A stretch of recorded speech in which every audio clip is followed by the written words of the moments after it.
Hello friends, welcome again. So now we are going to learn about how to create our own questions. So we are at the course homepage, then we click on the settings, the action links, go to more and we come to the questions. So here I can see that if there are any questions in my course, I'll be able to see those. If there are nothing, it will show blank. So if I click on also show the old questions and all, you can see those. So now our thing is we have to create our own questions. So we click on create new question and these are the types of questions that are supported. In this video we are going to learn only about multiple choice and true false. In the later videos we'll learn about the other ones. So whichever type of question you have to create, when you click on that, a brief description is given that this type of question will allow the selection of single or multiple responses for a predefined list. So you click on add. Now it will ask you under which category you want to create this question. Okay, so let us say I want to create under the quiz and under KCL. So first of all, you should be careful that you choose the correct category. If you forget that, don't worry, you can move it later. Give an appropriate question name. So you can give it anything which you think is a good label for your question. So I am under KCL, I am keeping it two node analysis, anything. Here we are going to write the question text. This is a very rich text box and I am going to make one video only on the features of this text box. So here you can see that whatever I write in a plain English that will appear here. So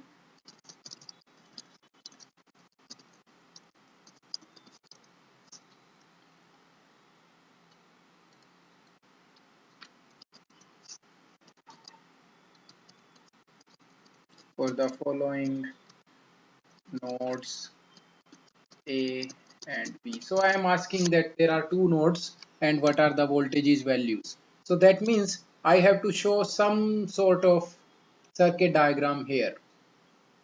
I can insert that by clicking on insert or edit image.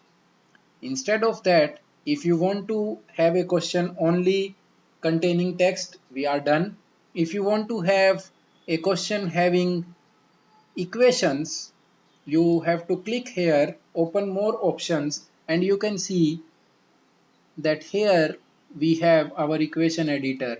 This equation editor is completely supported by LaTeX. So you can write your LaTeX code here. So I am going to write sigma is equal to fraction of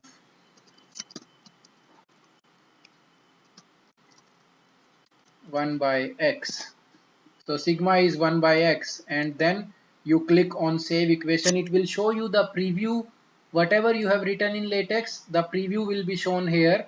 And if you are satisfied that this is done, then you save the equation.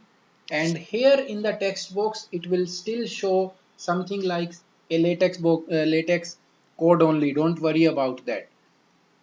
Then the question default marks.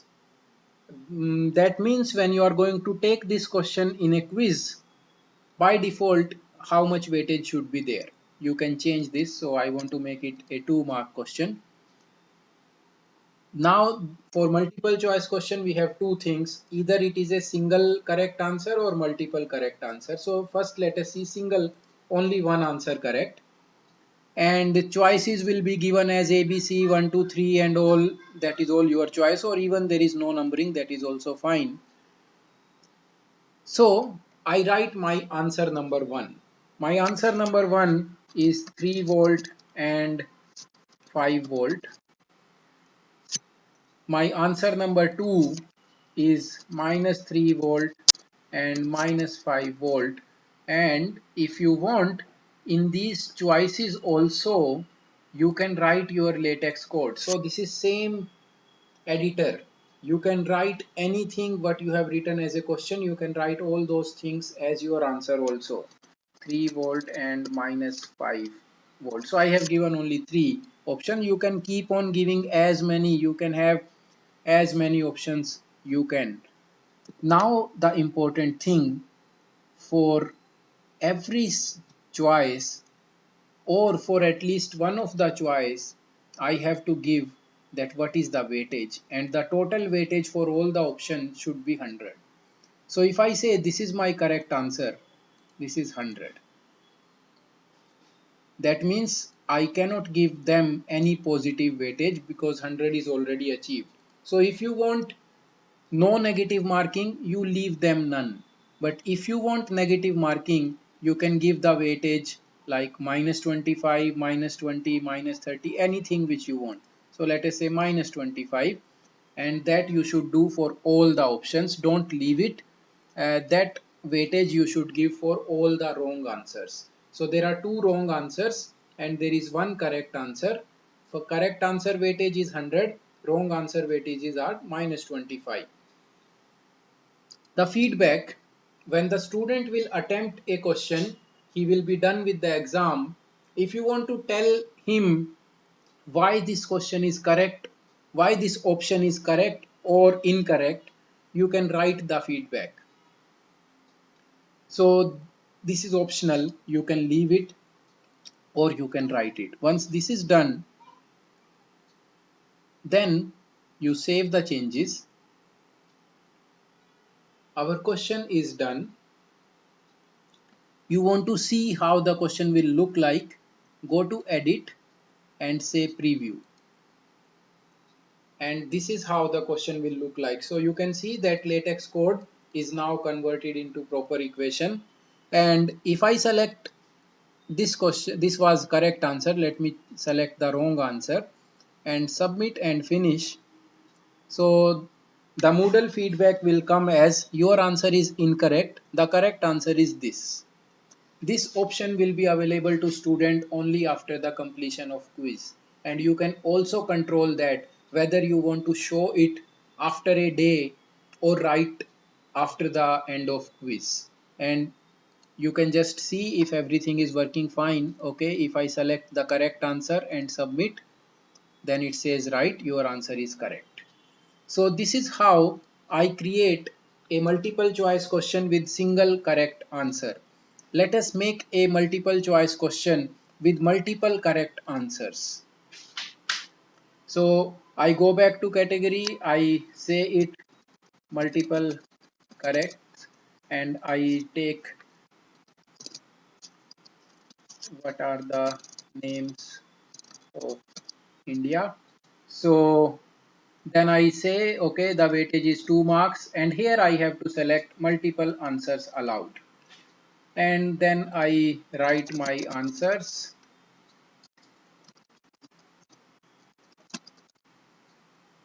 and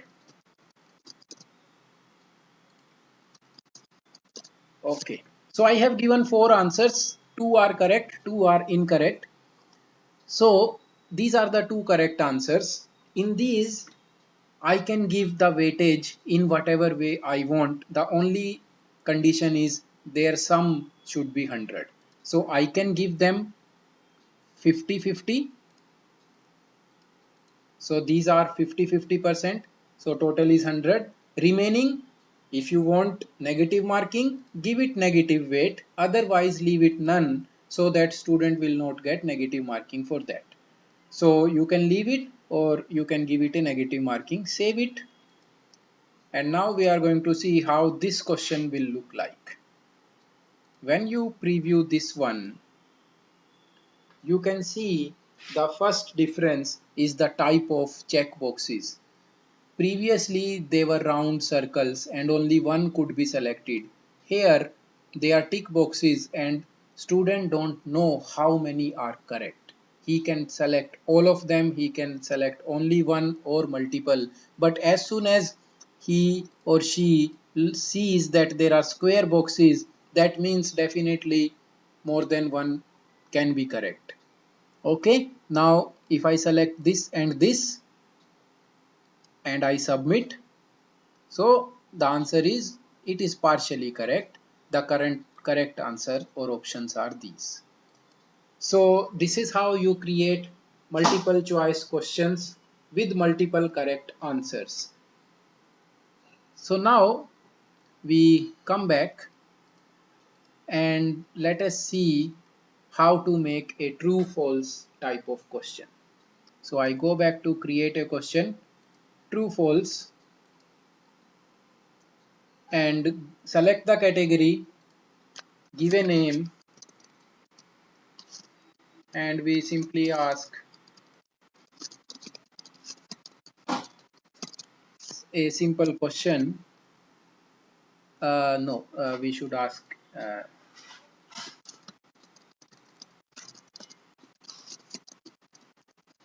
Okay, so is New Delhi the capital of India? Default marks, and the option is only true and false. So the correct answer according to you is New Delhi the capital of India. So we can say, right, that is true, and we save it. And when you preview this, this is how the question will appear to the student. Is New Delhi the capital of India? True or false? If they select the wrong answer, they will get the feedback, no, the correct answer was true. So I hope we are clear about multiple choice question creation and true false question creation. In the next video, we are going to learn about more different types of questions and how to create them. Thank you again.